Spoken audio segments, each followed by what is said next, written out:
nyo. Anyways, magandang hapon po sa inyong lahat. I would like to acknowledge the presence, of course, of our boss, Ma'am Cheryl. Thank you ulit. Ako, teka. Alam mo, totoo lang, hindi ko masyadong pinag-isipan. Ito, sige. I'll try to. Ang galing mang bluff ni Martin. Kailangan matapatan niya. Meron akong pelikula na ginawa na ang first choice was Maricel Soriano. Pero eventually, ako rin yung nakuha for that film. Pinalabas siya 1986. It turned out to be, thankfully, a blockbuster. Yung Blues ang Itim. Tapos yung isa namang kwento ko sa inyo guys, at 15 years old, muntik na kaming ikasal, nagtanang kami. Wow, no? Ayaw niya to kasi minimension ko siya. Teka muna, pero kasama ko sa history ko talaga ito. Hindi pa nakalimot, hindi pa nakamove on. House of Lies, ano ba ito? Nagtanang kami ni Albert Martinez at 15, nung ako'y 15 years old siya. 3 beses pa nga, as a matter of fact. Diba? Pero hindi natutuloy kasi pagka yung papunta na dun sa West, sa judge, huwag naman magagalit si Albert, hinihika siya. So, hindi kami natutuloy, Ma'am Cheryl. Yun ang kwento ko. Sir, yung si... Meron na. Sige, sir, yes. Yung mga kaibigan natin. Okay, no ba? Ambet. Si Ambet, nako, ayan, hello. Truth yung pangalawa, la yung una. Tama, oo. Okay. So, Blues ang Itim, ikaw talaga po ang first choice. No, actually, ang first choice is Miss Alma Moreno. Hindi si Miss Maricel. Okay. Can you please, ito, interesting to kay Miss Nuki kasi pareho may revelation eh. Pakwento naman po nung pagtanan, Miss Nuki, kung paano tayo napunta dun sa desisyon na yun. Teka, nagkamali yata ako sa pag-reveal. Paano napunta doon sa pagtanan?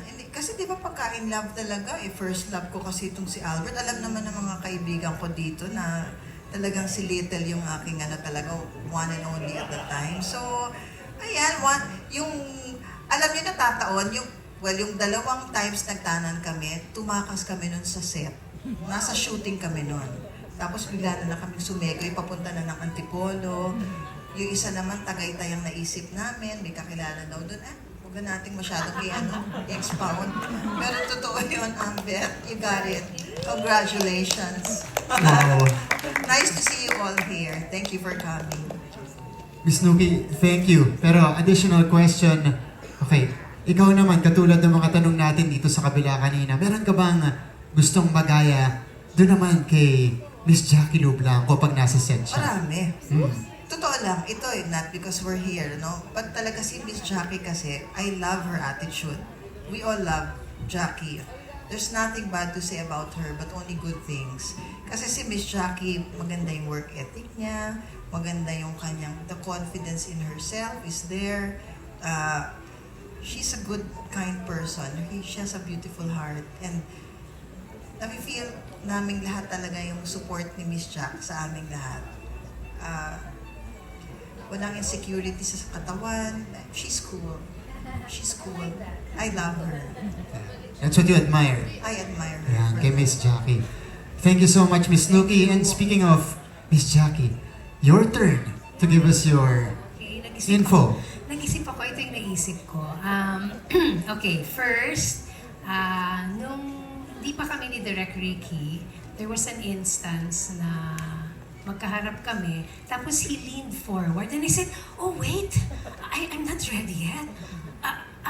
Tapos sabi niya, so the first one is not ready. Kala ko kasi hahalikan niya ako.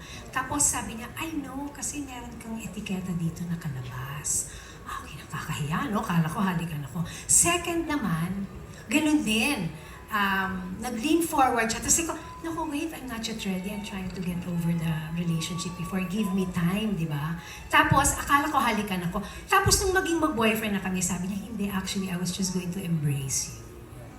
So, alin dun yung truth, Okay. alin din yung lie. Two similar situations. Yes, similar na lang yung ginawa ko. Magkaiba lang yung detalye. Okay. Sinong gusto pong sumubok? Pipili lang kayo kung alin yung totoo doon. Ayan. Mahirap nga eh. Sige, ma'am. Go ahead. Rog po from Cinema Bravo. Hello. Truth po yung pangalawa. Truth yung pangalawa. He was just going to embrace me. I thought he was gonna kiss me. Okay. Truth yung pangalawa. Ayan. Embrace pala. Embrace pala. Eh, kasi nag-lean forward, tsaka akala ko naman halikan niya. Okay. Kailan nangyari yung first kiss, Miss Jackie Lou? Oh my gosh. Tinanong ko talaga. Kasi I think eventually... eventually after that, the Eventually. embrace became a kiss. Oh! Okay. But not that same night. Okay. Just a Kaya clarification. hindi Not that same pahirap night. lang ng slide. Got it. Got Konti it. lang. Okay.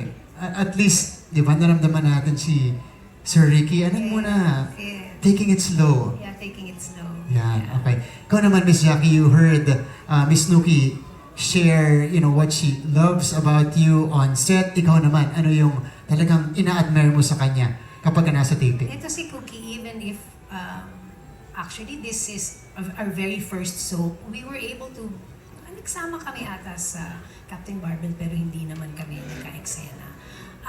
She's always been just very sweet and very kind and very genuine.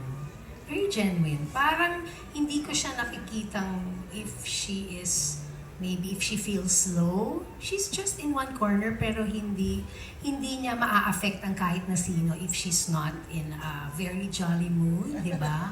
Oo. Ako kasi if I'm not in a very jolly mood, siguro mas noticeable sa akin. I'm just quiet, hindi naman but yeah, I think that's a nice trait to have because if you are not having a good day, it's not anybody's fault. Diba? So it's nice that you're just keeping it cool and just being more responsible siguro and more mindful, I guess. So, I love working with you. It's been such a very, very beautiful experience. I hope we get to do more. Wow. Thank you. Thank you so much, Miss Jackie Lou. Heartwarming words for each other. Okay. So, now we go to Sir Lito. Ikaw naman. Sir Lito, nako, hindi. Sana gising ka pa. Ayan. Sir Lito, ikaw naman. Ano yung dalawa mong statements? Hello everyone, mga boss, magandang hapon po. Correct. Mahirap akong pakisamahan sa set. Hindi ako masyadong sasalita, nasusupladuhan sila sa akin. And ang laki ng takot ko sa ahas. So, unang statement, mahirap kang pakisamahan, masungit. Ay, hindi masungit. Hindi lang madaling i-approach si Sir Lito, yun yung unang statement. Pangalawa, yung fear mo sa mga ahas. Okay. Sino po ang gustong sumagot? Nako, tricky to. Yes. Yes, sir.